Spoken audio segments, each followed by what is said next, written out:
Hello students, welcome back to SM Spokes Academy. After a long period of time, now we are here with an interesting topic. And as you can see, there is something is written behind me. And what is that? The thing is how to ask question in English. How we can ask question, anything that comes in our mind, how can we ask this type of question in English? That is the main topic. So আজকের এই আমরা টপিকে প্রশ্ন কিভাবে ইংরেজিতে করতে হয় সেটা শিখতে চলেছি।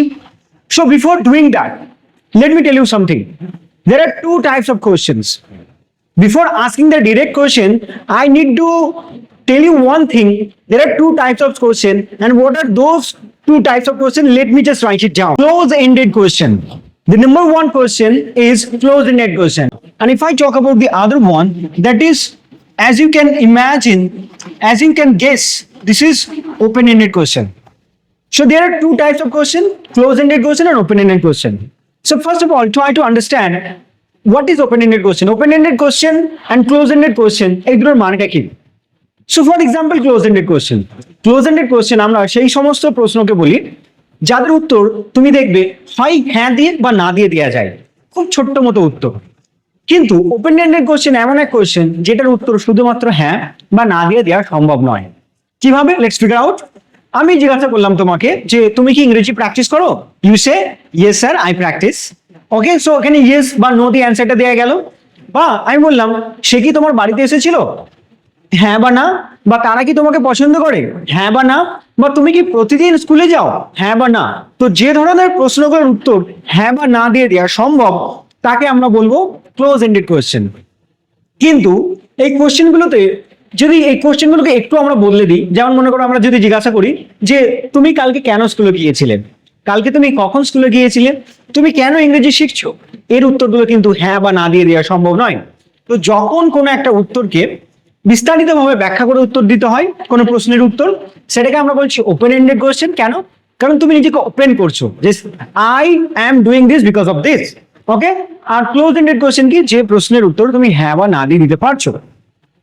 আজকে আমরা এই যে দুই ধরনের প্রশ্ন আমরা দেখলাম, এইটার একটু বিস্তারিত আলোচনা করি, একটু পার্থক্য বোঝার চেষ্টা করি যে open ended and close ended question বলতে কি এক্স্যাক্টলি বোঝায়, এবং এর যে নোটস সেটা ঠিক এক্স্যাক্টলি আমরা কিভাবে তৈরি করেছি, যেটা তোমরা পড়লে তোমাদের এ টু জেড ডাউট ক্লিয়ার হয়ে যাবে।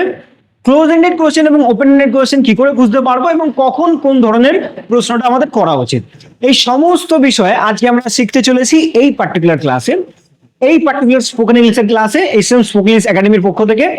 তো চলো প্রথমে বোঝার চেষ্টা করি আরো একবার ক্লোজ এন্ডেড কোয়েশ্চেন। তো ক্লোজ এন্ডেড কোয়েশ্চেনটাকে ভালো করে বোঝার জন্য আমি তোমাদের সামনে একটা নোটস আমি তোমাদের সামনে আনবো। দেখো সেই নোটসটা,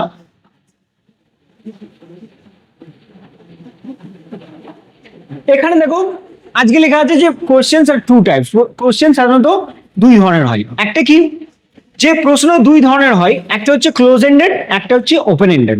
সো যেটা অলরেডি আমি বলেছিলাম, ক্লোজ এন্ডেড মানে কি, এই ধরনের প্রশ্নের উত্তর খুব ছোট হয়, সাধারণত হ্যাঁ বা না দিয়ে উত্তর দেওয়া যায়। ওকে, এক্সাম্পল গুলোকে দেখো। তুমি কি স্কুলে যাও, এর উত্তর কি হতে পারে? হ্যাঁ বা না। সে কি খায়? হ্যাঁ বা না দিয়ে উত্তর দেওয়া সম্ভব। তুমি কি ইংরেজি শিখছো? হ্যাঁ বা না দিয়ে উত্তর দেওয়া সম্ভব। তারা কি এখানে থাকে? হ্যাঁ বা না দিয়ে উত্তর দেওয়া সম্ভব। তুমি কি আমাকে সাহায্য করবে? হ্যাঁ বা না দিয়ে উত্তর দেওয়া সম্ভব। তো যখন এই ধরনের প্রশ্নগুলো আমরা করতে চাইবো, তোমরা বুঝতে পারবে এটা একটা ক্লোজ এন্ডেড কোয়েশ্চেন, এর উত্তর হ্যাঁ বা না দিয়ে হয়। ওকে, তো এর পরের যে বিষয়বস্তুটা হচ্ছে, দেখো আমরা যেটাকে বলছি ক্লোজ এন্ডেড, এরপরে আমরা চলে আসছি ওপেন এন্ডেড। ওপেন এন্ডেড কোয়েশ্চেনটা কি? ওপেন মানে খোলা। ওকে, মানে এই ধরনের প্রশ্নের উত্তর শুধুমাত্র হ্যাঁ বা না দিয়ে দিয়ে শেষ করা যায় না, এখানে বক্তব্যকে এক্সপ্লেন করতে হয়। তুমি যে বক্তব্যটা, যে প্রশ্নের উত্তরটা দিতে চাইছো, সেই উত্তরটাকে বেশ বিস্তারিত ভাবে দিতে হয়। চলো দেখে নি কিভাবে। যে যেমন তুমি কেন স্কুলে যাও, আমাকে বলতে হবে কেন আমি যাই। এখানে আমি হ্যাঁ যাই বা না যাই না বললে হবে না।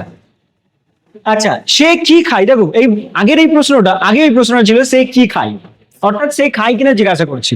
এখন জিজ্ঞাসা করছি সে কি খায়, খাবারের নামটা কি।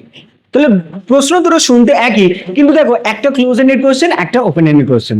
ক্লোজ এন্ডেড কোয়েশ্চেন আমি জিজ্ঞাসা করছি সে কি খায়, তুই বললে হ্যাঁ, আমি বললাম সে কি খায়। এবারে সে বিরিয়ানি খায় নাকি পোলাও খায় নাকি কি খায়, সেটা তোমাকে উত্তরটা দিতে হচ্ছে, অর্থাৎ এটা ওপেন এন্ডেড কোয়েশ্চেন।